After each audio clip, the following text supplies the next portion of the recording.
Madrid would be absolutely gated कि कल हार गए। कल स्ट्रैटेजी टैक्टिक्स सब ऑन पॉइंट थे, विनी का अच्छा गेम भी था और फिर भी आप बार्सिलोना से हार जाते हैं तो इट शोज कि भाई बार्सिलोना इस समय आपसे काफ़ी आगे चल रही है।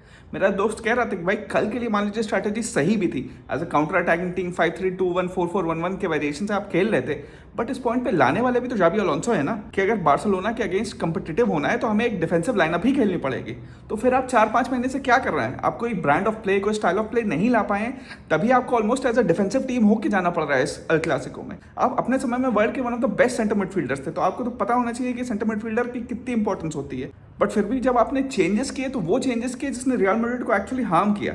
अब आदमी कह सकता है कि भाई गोल चाहिए थे तो आपने आर्डा गुलेर, मास्टरटुआनो, एम्बापे इन सबको लाया, बट इस बात से मैं तब अग्री करूंगा जब आपके पास ऑलरेडी बहुत सारा पोजीशन है और वो हार्मलेस पोजीशन हो रहा है, वो आप मिडफील्ड में ज्यादा खेल रहे हैं, जो आपके अटैकिंग प्लेयर्स हैं वो इंसाइसिव नहीं है। बट यहाँ पे ये दिक्कत नहीं थी। बार्सिलोना ने जब गोल मारा तो उसके बाद वो बॉल बहुत अच्छा रख रहे थे। आपके कमबैक का पहला स्टेप होगा कि आप उनसे बॉल छीनेंगे कैसे, बट आप सीधा अपने लास्ट स्टेप पे आ गए कि भाई इंसाइसिव पास कहां से देंगे। और ओपोनेंट इतना ज्यादा बॉल रख रहे तो आपको पिच पे ऐसे प्लेयर चाहिए थे जो प्रेस अच्छा करे, जो उनसे बॉल छीन पाए, और आपने वही प्लेयर्स हटा के आर्डा गुलेर, मास्टरटुआनो, एम्बापे, जो तीनों ही ऐसे प्लेयर हैं जो प्रेस बहुत अच्छा नहीं करते हैं। तो उससे हुआ क्या कि बार्सिलोना के गोल मारने के बाद जो आपको थोड़ा थ्रेटनिंग लगना था वो आप कर नहीं पाए, क्योंकि बार्सिलोना आराम से बॉल रखी थी और आपके पास ऐसे प्रेसिंग मॉन्स्टर्स थे नहीं जो उनसे बॉल ले पाए। जब आप अपने समय में इतने अच्छे मिडफील्डर थे तो आपको तो इन गेम मैनेजमेंट और अच्छा होना चाहिए, आपको तो गेम का पल्स उस समय क्या है वो पता होना चाहिए। अगर कोई अनजान आदमी ऐसा करे, कोई आदमी फीफा खेल रहा है वो ऐसा करे कि भाई हमें गोल चाहिए तो हम अटैकिंग प्लेयर लाए जा रहे हैं, तो मैं मान सकता हूं। लेकिन जो आप जैसा कोच है जो गेम देख रहा है, हम भी अगर गेम देख रहे हैं तो हम ये समझ सकते हैं कि भाई आप मैच इसलिए हार रहे हैं कि आपके पास पोजीशन ही नहीं आ रहा है, दूसरी टीम पोजीशन इतना अच्छा रख रही है।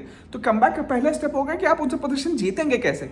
उसके लिए आपको मिडफील्ड में प्रेसिंग मॉन्स्टर्स चाहिए, वो नहीं आया आपकी तरफ से। दूसरा, आपने विनी, वेलवर्डे दोनों को हटा दिया, जो दोनों शायद perhaps two of the best performers थे फॉर रियल मैड्रिड। माना कि फटीग भी हो रही होगी, माना उन्होंने खुद बोला होगा, लेकिन एज अ कोच को शायद डिमांड करना होता है कि भाई ये बहुत इंपॉर्टेंट मैच है, you have to keep going. आप ऐसे नहीं बोल सकते कि मुझे सब्स्टिट्यूट कर दो। और जैसे हमने लिवरपूल और आर्सेनल में देखा था, देखिए बड़ी टीम जब डिफेंसिवली खेलती है तो उसका मतलब ये नहीं होता है पार्क द बस करें और ऑलमोस्ट अपने गोल लाइन पे बॉल सेव करें।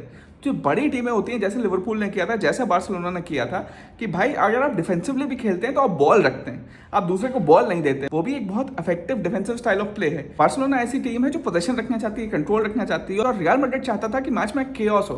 तो अगर आप केओस भी चाह रहे हैं तो भी आप ऐसे प्लेयर लाएंगे ना जो मिडफील्ड में ज्यादा डिस्ट्रॉयर्स हो, ज्यादा हैरी करें, जो बार्सिलोना को ज्यादा परेशान करें। आप ऐसे बॉल प्लेयर्स ले आएंगे जब आपके पास बॉल ही नहीं आ रही है, तो उसका क्या मतलब है।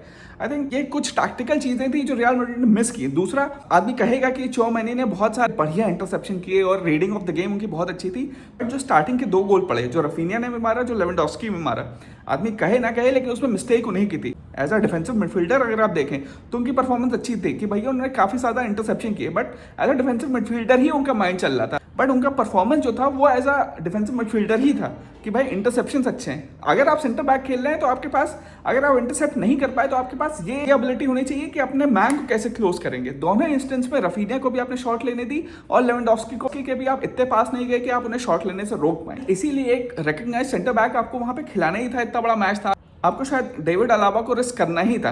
तो ये कुछ चीजें हैं जिसकी वजह से रियल मैड्रिड हारी। और बार्सिलोना के लिए तो भाई एक रफीनिया की बात करनी ही पड़ेगी। जब भी वो पिच पे उतरते हैं, he is a pressing monster.